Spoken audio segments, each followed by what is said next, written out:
The genocide is ongoing. We're facing genocide by attrition, but in no way has Israel achieved any type of victory against the Palestinian people. A genocide doesn't end with a ceasefire.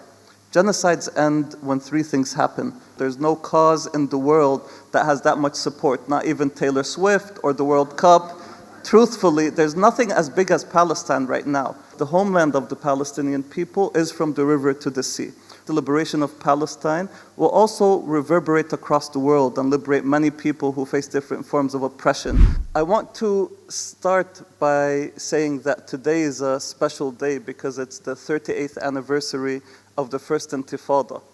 And that was actually one of the historical examples in the context of Palestine where after the massacres in Sabra and Shatila, over 20 to 30,000 Palestinians and Lebanese killed across Israeli attacks and incursion, Palestinians just 6 years later launched an intifada that forced Israel in the corner and forced it to make concessions and reminded the world that we are a people that never give up, no matter what happens to us.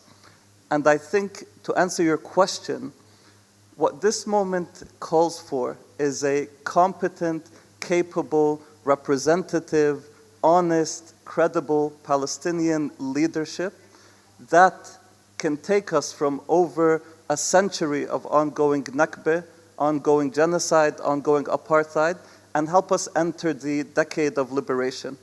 And I want to speak to the fact that through my work and through engagement and even looking out in this audience, Palestinian leadership is present and I would say uncanny. I mean, Gaza and the people in Gaza would not have survived and we wouldn't know what was happening inside Gaza without the heroes on the ground there that have found ways under impossible circumstances to stay steadfast and to survive a genocide.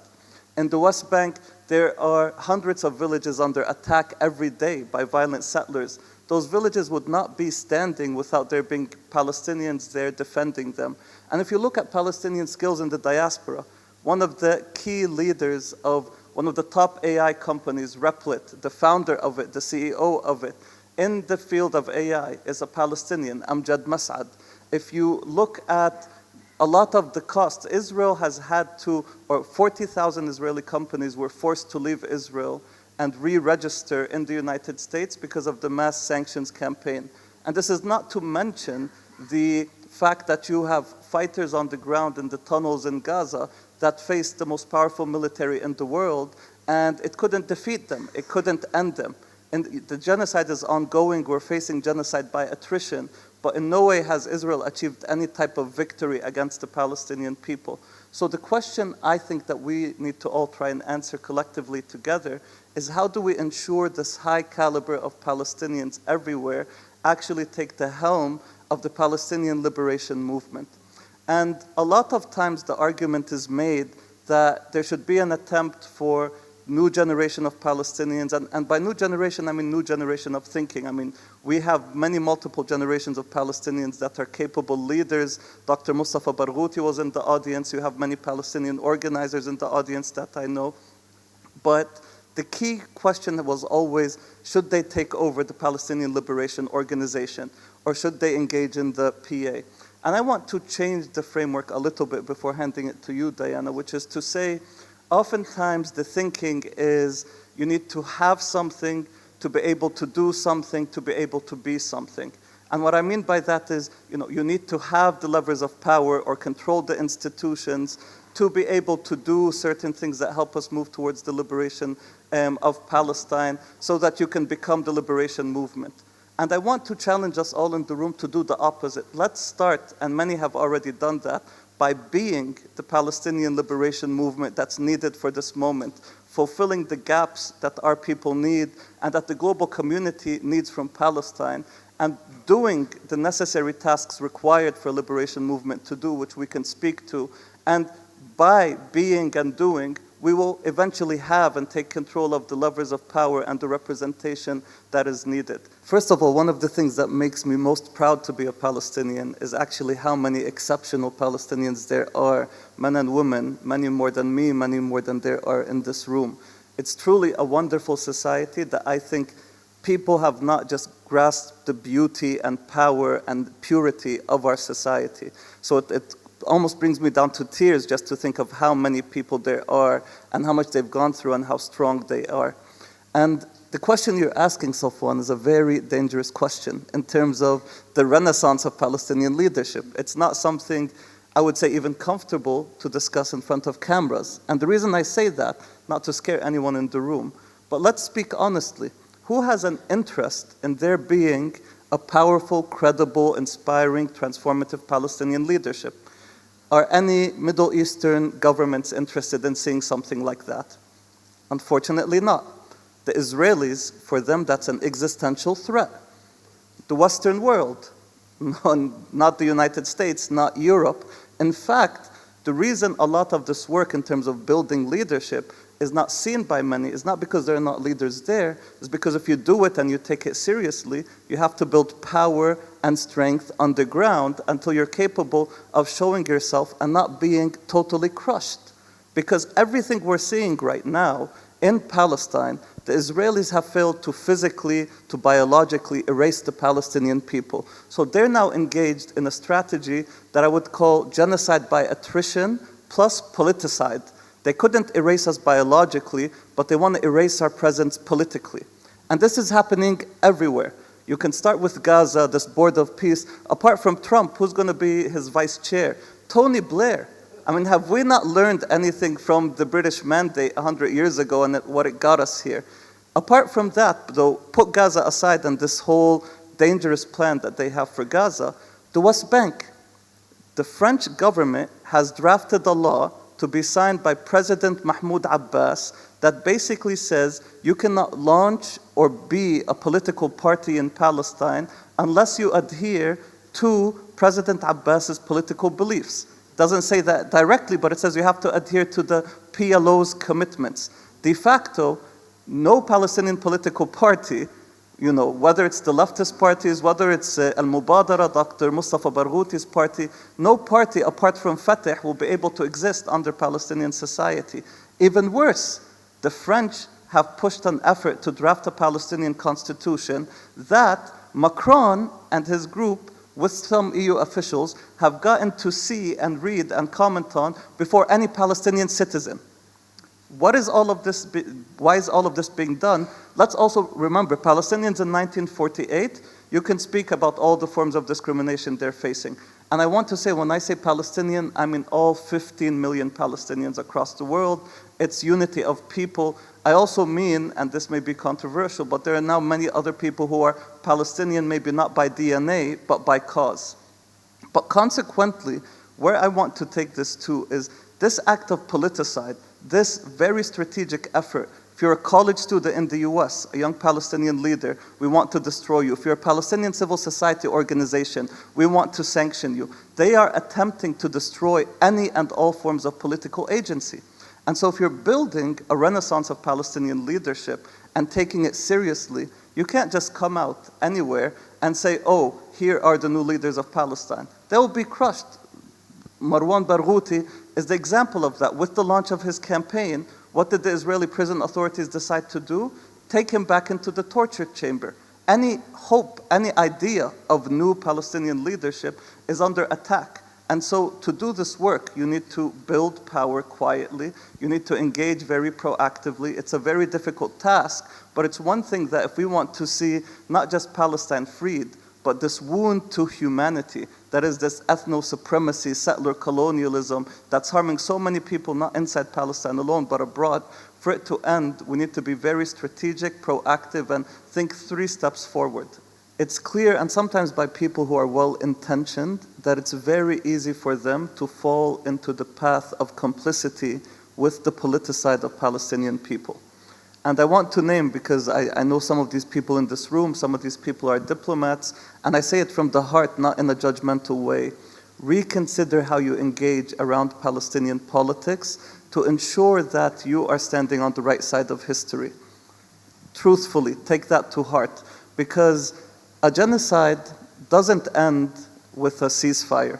Genocides end when 3 things happen: when there's justice, when the people who were harmed get reparations and are allowed to heal with dignity, and when the ideology responsible for that genocide is dismantled. And this has yet to happen, but I promise you it will happen. And I say it will happen because one of the reasons they're engaging in the politicide of the Palestinian people is they just realize how strong our cause has been. I mean, I do a lot of social media research with the organization I'm with. 1 billion independent accounts across the world supported Palestine consistently and posted about it.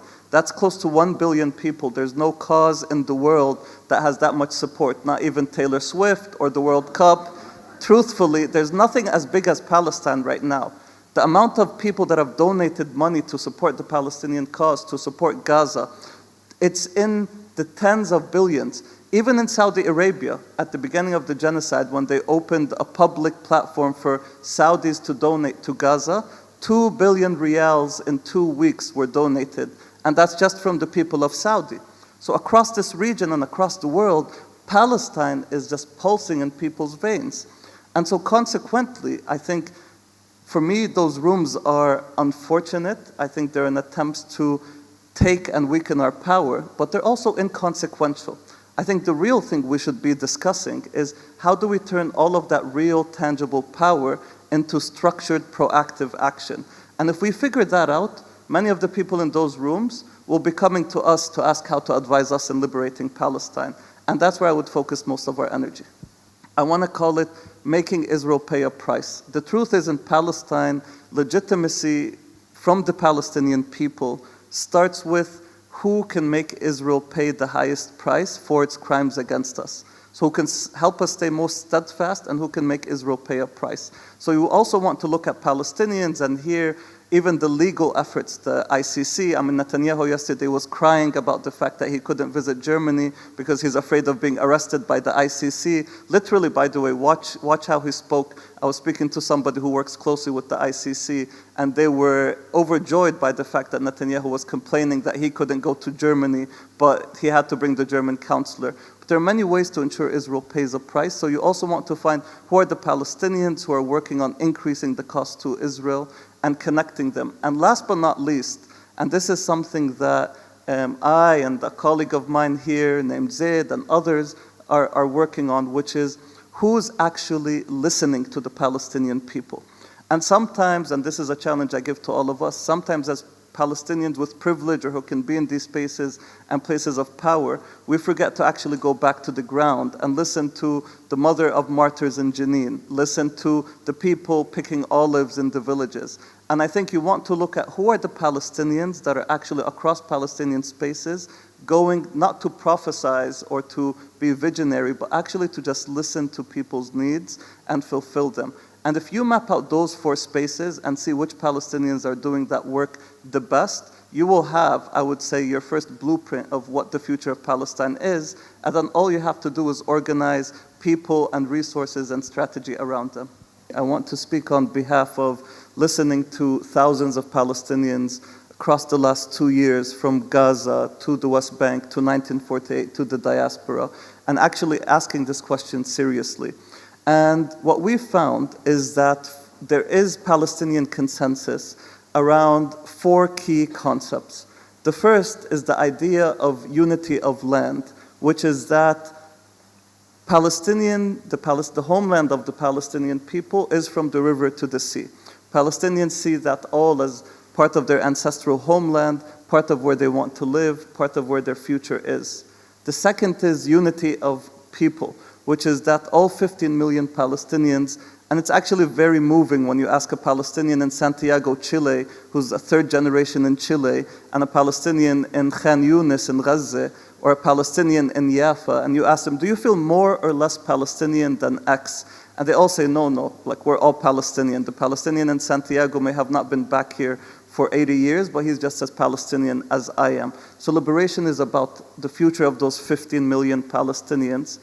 And then you have the idea of values. And it's when you speak with Palestinians, whether their leanings are conservative, Islamists, or Marxist leftists, when you have deliberative conversations with them, the same values come out, which is they want a future of dignity, where all people can feel empowered in themselves and not humiliated, a future of freedom where Palestinians control their destiny and define the rules that govern them, and those rules are not defined by the occupation or any other body. And last but not least, justice, which is a system of fairness for all. And I want to say that this vision of Palestinians that Palestinians speak to, it's not a vision that has any form of ethnic or religious supremacy. When we speak to Palestinians, they believe that these values, freedom, justice, dignity, should be values that are present for all people living within the Holy Land. And I think if we can create that future together, and it's a difficult task, but it's not impossible, then we will achieve a liberation that not only frees Palestinians from the shackles of occupation and apartheid and colonialism they faced, it will also free a significant portion of Jewish people from the weaponization of fear that has also governed them through the system of Zionism and made them consistently feel like they must always be persecuted. So liberation for me is not just the Palestinian liberation, but the liberation of everybody on the ground.